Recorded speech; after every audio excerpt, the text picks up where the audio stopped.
자, 이제 잘 같이 앉아서 또 함께 예배 드리도록 하겠습니다.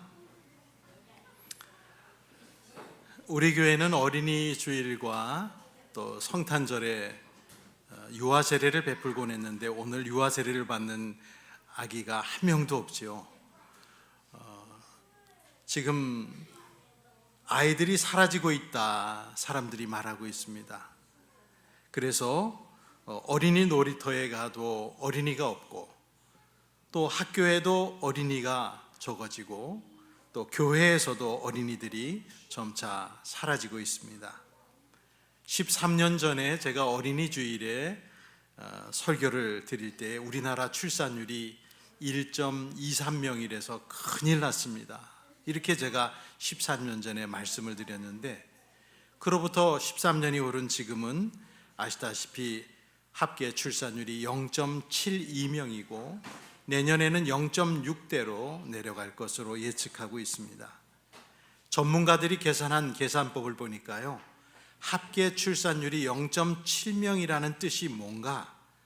그것은 한 세대 반 만에 200명의 사람들이 25명이 되는 것이 그 뜻이랍니다. 한 세대 반이 지나면 200명의 어른이 25명으로 줄어버립니다. 그래서 이것은 거의 국가 소멸 단계 수준이라고 지금 말하고 있습니다. 한국에 이렇게 출산율이 감소하는 현상을 미국의 뉴욕타임즈지는 글을 쓰면서 14세기에 유럽을 덮친 흑사병이 몰고 온 인구 감소를 능가하는 결과다. 그러니까 현재 한국 사회는 마치 중세시대 흑사병을 경험한 것 같은 급격한 인구 감소를 겪고 있다는 말입니다. 한국의 출산율을 전해 들은 미국의 대학 교수님은 대한민국이 완전히 망했네요 라고 정말 머리를 감싸쥐면서 깜짝 놀라면서 반응을 한 게 이게 유명한 지금 사진이 돼서 인터넷상에도 많이 나돌고 있습니다. 대한민국은 완전히 망했네요. 왜냐하면 이대로 가면 대한민국이란 나라 자체가 소멸할 것이라고 분명히 예측되기 때문입니다. 하나님이 보실 때 결혼도 잘하지 않고 아기도 잘 낳지 않는 오늘날의 한국의 현실은 아마 보시면서 매우 마음 아파하실 것으로 우린 압니다.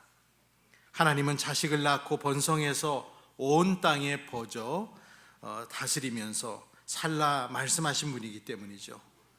그래서 우리 기독교인들은 우리를 지으신 하나님 말씀에 순종해서 자식을 낳고 번성해서 온 땅에 퍼져 살며 땅을 충만하게 해야 됩니다. 우리는 어린이들을 소중하게 여기면서 어린이들을 사랑해야 하는데 이것이 기독교의 사명 중에 하나입니다. 오늘 우리 소마인교회의 어린이들이 이 자리에 있습니다. 우리 어른들이 주일학교를 경험하던 그 오래전 때보다는 숫자가 많이 감소했지만은 이 한 명 한 명의 어린아이들이 얼마나 이쁘고 소중한지 모릅니다. 지금 몇몇 교회에서는 항상 매 주일에 어린아이들과 함께 전 세대 예배를 드리는 교회들이 증가하고 있습니다. 미국에도 한국에도 주일학교를 따로 두지 않고 전 세대 예배를 통해서 아이들의 신앙이 훨씬 더 잘 자라는 것을 또 경험하면서 그것을 시도하고 꾸준히 노력하는 교회들도 있다는 것을 아셔야 됩니다. 여러분, 제가 퀴즈 하나 내볼까요? 우리 어린이들도 있는데 어린이라는 말은 한 100년 전에 우리에게 찾아온 말인데 어린이라는 말이 있기 전에는 그러면 어린이를 뭐라고 불렀을까요? 그것도 맞을 것 같아요. 소남 소녀 이렇게 불렀습니다.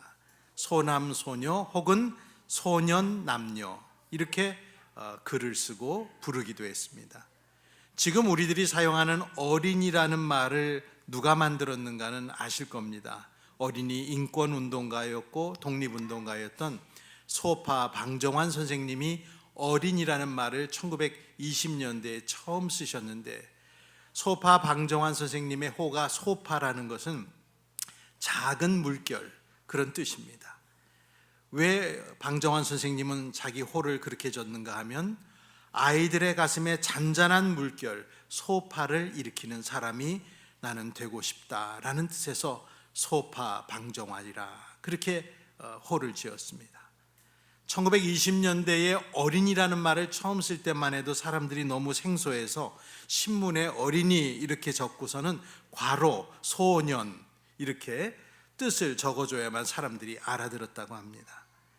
방정환 선생님께서 어린이라고 한 말은 그 뜻이 어리신 분, 그래서 존경의 뜻을 담고 있었습니다. 우리 예수님은 어린이들을 무척 아끼시고 사랑하셨던 분입니다. 오늘 성경이 그 사실을 증명해 주죠. 사람들이 어린아이들을 예수님께 데리고 와서 축복받기를 원했습니다. 그러나 그 모습을 반가워하지 않았던 예수님의 제자들은 아이들을 데리고 온 부모들을 꾸짖었습니다. 예수님께서 그 모습을 보시고 성경에 보면 노하셨다 그렇게 표현하는데, 신약 성경 복음서에서 예수님이 제자들을 향해서 매우 심하게 화를 내신 유일한 경우가 바로 이때의 예수님의 분노였습니다. 예수님의 분노는 아이들을 홀대한 제자들을 향하여 있었던 것이죠. 당시에 남성 중심적이고 가부장적인 그 문화 속에서 성인 남자가 우선이고 성인 여자, 그 후에는 맨 나중이 아이들이었기 때문에 아무도 아이들을 소중히 여기지 않았습니다. 예수님 당시의 사람들은 보통 자기 자녀들을 랍비라고 불리는 율법 선생님에게 데리고 가서 축복해 주십시오라고 했던 관행이 있었습니다. 그래서 사람들은 예수님께도 자기의 자녀들을 데리고 와서 예수님이 만져주시며 축복해 주시기를 바랬습니다. 하지만 예수님 제자들은 자기의 선생님인 예수님이 어린아이들을 상대할 시간이 없다고 생각했고, 그래서 그 사람들을 쫓아내려고 했습니다. 이 모습을 보시고 예수님이 크게 분노하신 것이죠. 그리고 주님이 말씀하셨습니다. 마가복음 10장 14, 15절에 어린이들이, 거기부터 한번 같이 읽을까요? 어린이들이 내게 오는 것을 허락하고 막지 말아라. 하나님 나라는 이런 사람들의 것이다. 내가 진정으로 너희에게 말한다. 누구든지 어린아이와 같이 하나님 나라를 받아들이지 않는 사람은 거기에 들어가지 못할 것이다. 그렇게 말씀하신 후에 예수님은 어린아이들을 반기며 껴안아 주시고 그리고 손을 얹어서 축복해 주셨습니다. 오늘 우리 어린이들과 어른들 두 가지를 기억했으면 좋겠습니다. 첫째는 이 말씀을 본받아 교회와 기독교인들은 예수님을 본받아서 어린이를 반기며 축복하고 하나님 말씀으로 그들을 잘 자라게 해야 한다는 사실입니다. 교회가 어린아이들을 반기고 축복한 역사는 생각보다 길지 않습니다. 19세기 1800년대 중반에 미국에서 어린이 주일, 꽃주일이라고 하는 이름으로 어린이를 축복한 공식적인 날이 생겼습니다. 1856년 6월 둘째 주에 미국 매사추세츠주에 있는 교회의 레오날드 목사님이 어린이들을 모아놓고 하나님께 헌신하는 일이 얼마나 귀중함을 알려주고, 부모들에게는 어린이들이 어려서부터 몸과 마음을 하나님께 바치는 교육을 하십시오라고 가르쳤는데, 그렇게 해서 어린이 주일이 생겼습니다. 그리고 또 다른 목사님은 교회 앞에 성찬상에 예쁜 꽃으로 장식했다가 7살 된 어린아이들을 하나하나 불러서 그들에게 입 맞추면서 어린아이들의 생일이 기록되어 있고 유아 세례 받은 날짜가 기록되어 있는 성경책과 꽃다발을 하나씩 주면서 예배를 드리기도 해서, 그때부터 어린이 주일을 미국에서는 꽃주일이라 그렇게 부르기도 했습니다. 우리나라에 선교하러 오신 선교사님들도 이 어린이 주일을 우리나라의 땅에 도입하셨는데, 우리나라의 교회는 1957년에 5월 첫 주일을 어린이 주일, 꽃주일로 정하게 됐습니다. 어른 여러분, 어린이들을 반겨주시고 축복해 주시고 정성을 다해 하나님 말씀을 가르쳐 주시기 바랍니다. 주일학교에서 교역자와 선생님들이 가르쳐 주시는 그 성경 말씀이 한 사람의 일생을 좌우할 수 있다는 생각을 하시고 중한 책임감을 갖고 임해 주시기를 선생님들께 부탁드리고, 또 내년에는 제가 주일학교 선생님을 꼭 해보고 싶습니다라는 분들도 나서서 올해의 선생님들과 또 교체해서 번갈아 아이들을 섬기는 그런 아름다운 역사도 있으면 좋겠습니다. 오늘 또 우리 교회에 귀한 손님이 오셨죠. 12년 전, 10년 전에는 이 아이들과 똑같은 입장에 있었던 우리 성빈이 이순옥 권사님 손자가 오늘 양 키가 큰 고등학교 2학년 학생이 돼서 또 인사드리러 저한테 왔는데 얼마나 반가웠는지 모릅니다.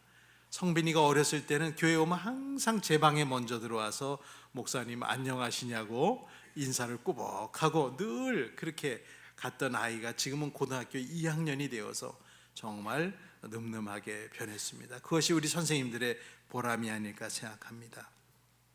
예수님은 오늘 주신 말씀 외에도 어린아이 같아야 사람이 천국에 들어갈 수 있다고 하시면서 제자들에게 어린아이를 실망시키고 어린아이를 곁나가게 하는 사람들은 그 목에다가 연자맷돌 큰 돌을 이렇게 딱 달아서 깊은 바다 속에 빠지는 것이 아이를 죄짓게 하는 것보다 낫다라고 말씀하셨습니다. 목에다가 큰 돌을 달아가지고 깊은 바다에 빠지면 여러분 어떻게 됩니까? 끔찍한 일이죠. 그것은 범죄 영화에서나 볼 법한 장면입니다.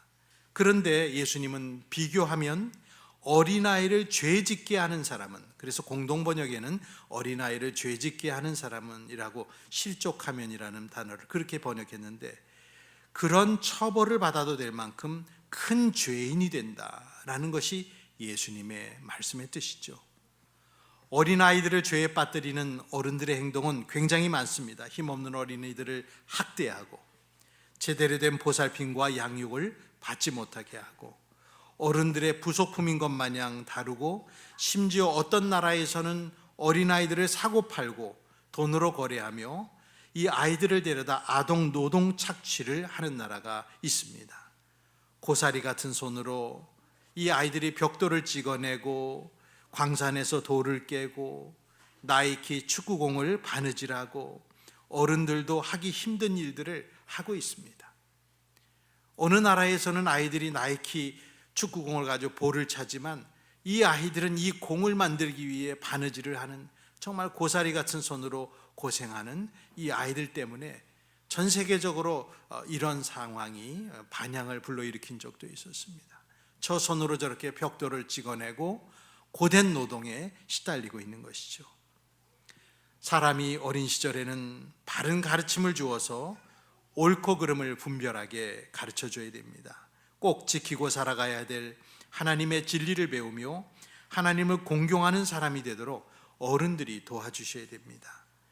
시인이었던 헤르만 헤세는 교육 명언을 남겼는데요, 그분은 말하기를 사람의 체험은 10살 이내에 거의가 끝나며 그 이후에는 그 체험을 바탕으로 하여 삶을 누린다고 했습니다. 그래서 인간이 누려야 될 거의 모든 체험은 10살 이전에 끝나는 거고, 그 이후의 인생은 그 체험을 바탕으로 누리고 사는 것인데, 그 어린 시절의 체험이 비극이고 슬픔이고 고통이라면은 아이들의 평생은 정말 이그러질 수밖에 없습니다. 성경은 자녀들이 어릴 때 부지런히 하나님의 진리를 가르쳐라 말씀합니다. 잠언 22장 6절에 마땅히 걸어가야 할 그 길을 아이에게 가르쳐라. 그러면 늙어서도 그것을 떠나지 않을 것이다. 신명기 6장 7절에는 자녀들에게 부지런히 가르치며 집에 앉았을 때에나 길에 갈 때에나 누웠을 때에나 일어날 때에나 언제든지 가르쳐라.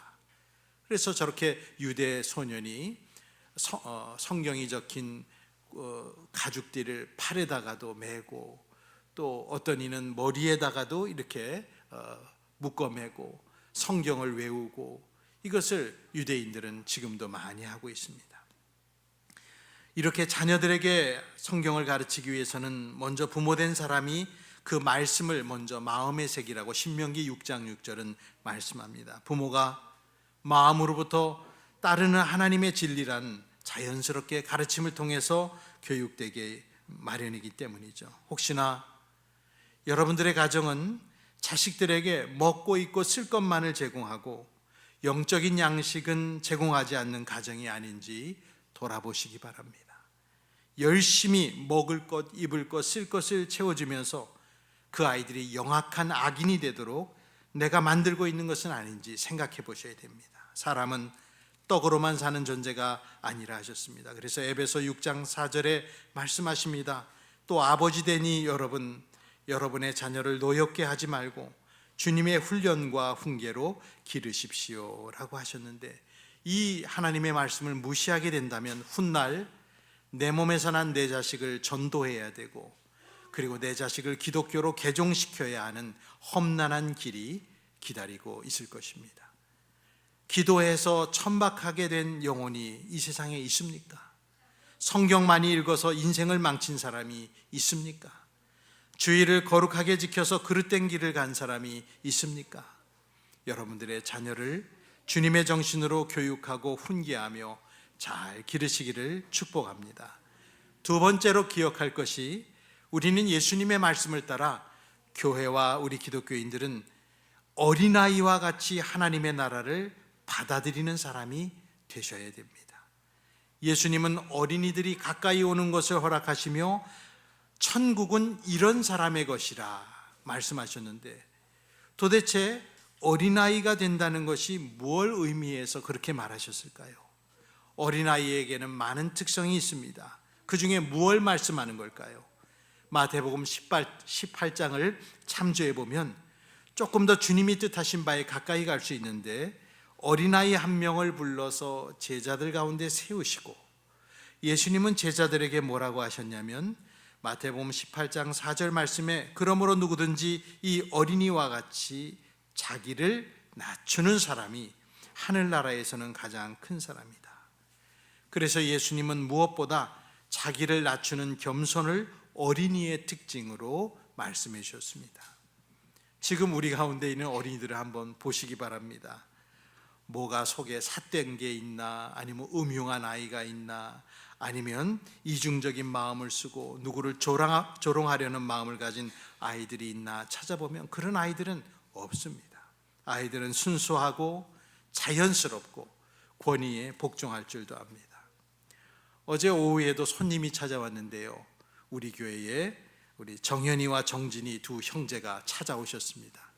그래서 제가 과자를 대접하고 컵라면도 대접하고 혹시 불편한 점이 없으신지 물어보면서 옆에 있는 휠체어를 이용해도 되냐고 묻기에 마음껏 이용하시라고 제가 말했더니 저걸 두 형제가 타고 온 궤를 휘젓고 다니고 이리 갔다 저리 갔다 놀면서 즐기는데 얼마나 보기에 예쁘고 아름다운지 제 마음도 흐뭇해졌습니다. 천국은 어린아이와 같은 사람들이 들어가는 곳입니다. 천국에 가면 어린아이와 같은 마음을 가진 사람들이 꽉 차 있을 것입니다. 사람은 나이가 들어도 어린아이 같을 수 있습니다. 산전수전을 다 겪었어도 어린아이의 순수함을 유지할 수 있습니다. 세상 풍파에 시달려서 달고 달아서 순수함이란 걸 찾아볼 수 없고 오직 사람을 이용의 대상으로 알고 천진난만한 일을 유치하다 여기고 항상 심각하기만 한 그런 놀 줄도 모르는 사람들은 어린아이와 같은 모습을 잃어버린 불행한 사람들입니다.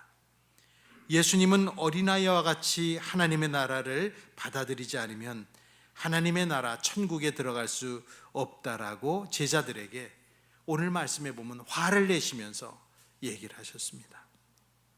어린아이를 어른이 되기 전에 한 도상에 있는 정도의 존재로 이해하는 어른들의 생각과는 달리 예수님은 오히려 어린이를 인간이 돌이켜 돌아가야 할 인간 본연의 모습으로 말씀해 주셨습니다. 다 자라난 어른들이 온전한 인간의 모습이 아니라 겸손하고 순전한 어린아이가 진정한 인간의 모습일 수 있음을 깨우쳐 주신 것입니다. 우리 어른들은 어린아이를 본받아야 됩니다. 어린아이와 같이 자기를 낮추시는 우리 소망인 성도들이 꼭 되십시오. 천국은 어린아이와 같이 온전히 하나님을 믿고 신뢰하는 사람에게 주어집니다. 야고보서 말씀처럼 하나님은 교만한 사람을 물리치시고 겸손한 사람들에게 은혜를 부어주시기 때문입니다. 말씀을 맺겠습니다. 시인인 박노해 씨는 어린아이를 두고 이렇게 표현했습니다. 저는 이 구절이 얼마나 가슴에 와닿는지요. 아이는 부모의 몸을 타고 여기 왔으나 온 우주를 한껏 머금은 장엄한 존재다. 그렇습니다. 우리의 자식들은 우리의 몸을 타고 이 땅에 왔지만 그 아이 한 명 한 명은 온 우주를 한껏 머금은 장엄한 존재가 아닐 수 없습니다. 여기에 있는 우리 교회의 어린이들, 유아들, 가정의 어린 자녀들이 부모님의 몸을 타고 하나님의 형상을 입고 여기에 와서 우리와 함께 지낼 때 우리들이 그 아이를 대하는 것이 온 우주를 한껏 머금은 장엄한 존재들임을 인식하고 우리 가정의 가장 큰 손님이라고 하는 의식으로 이 자녀를 말씀으로 잘 양육하여 세상에 보낼 수 있는 부모들이 되어야 됩니다. 바라기는 어린이들을 반겨주시고 축복하신 예수님을 본받아 여러분도 아이들을 축복해 주시고 아이들이 마음껏 뛰놀며 건강하게 자라도록 양육해 주시고 또 우리는 어린아이의 모습을 본받아 하나님을 따르는 그런 교회가 되어야 할 줄 믿습니다. 오늘 이곳에 있는 우리 어린이들을 축복합니다. 여러분이 살아가는 모든 순간 동안 하나님이 언제나 여러분을 돕고 함께 하시는 귀한 우리 어린이들이 되기를 축복합니다. 기도하겠습니다. 주님 감사합니다. 어린이 주일에 어린이를 사랑하시는 예수님에 대한 말씀을 들었습니다. 우리 교회의 모든 어린이들이 건강하게 무럭무럭 믿음 안에서 자라나서 행복하게 살아가게 해 주세요. 어른들에게도 어린아이와 같은 겸손함을 잃지 않도록 도와주세요. 예수님의 이름으로 기도합니다. 아멘. 우리 다 함께 일어나서 찬송 중에 563장 1절을 찬송하고 축도함으로 마칩니다.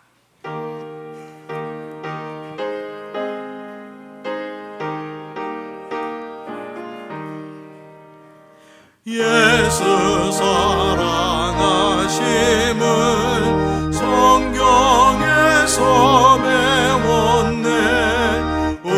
우리들은 약하나 예수 권세만 도다.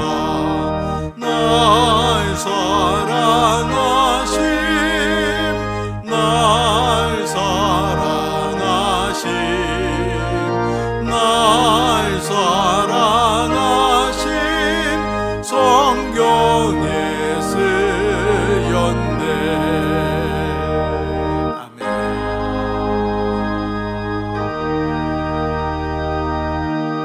오늘은 어린이 주일에서 설교를 좀 짧게 하고 예배를 일찍 마쳤는데요.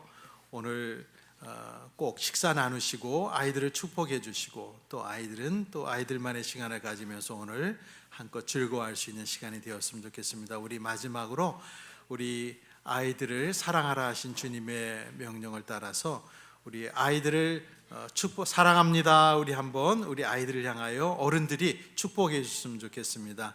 우리 사랑합니다. 네, 우리 어린 친구들, 우리 어린이들을 사랑합니다. 우리 한번 박수로 격려해 주시고, 네, 앞으로 부흥하는 주일학교 될 줄 믿습니다. 축도하겠습니다.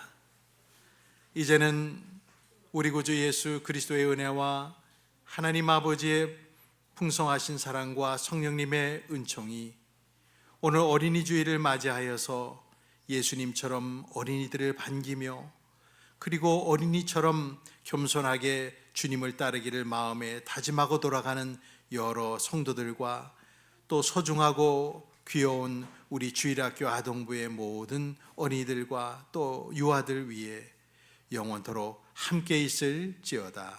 아멘.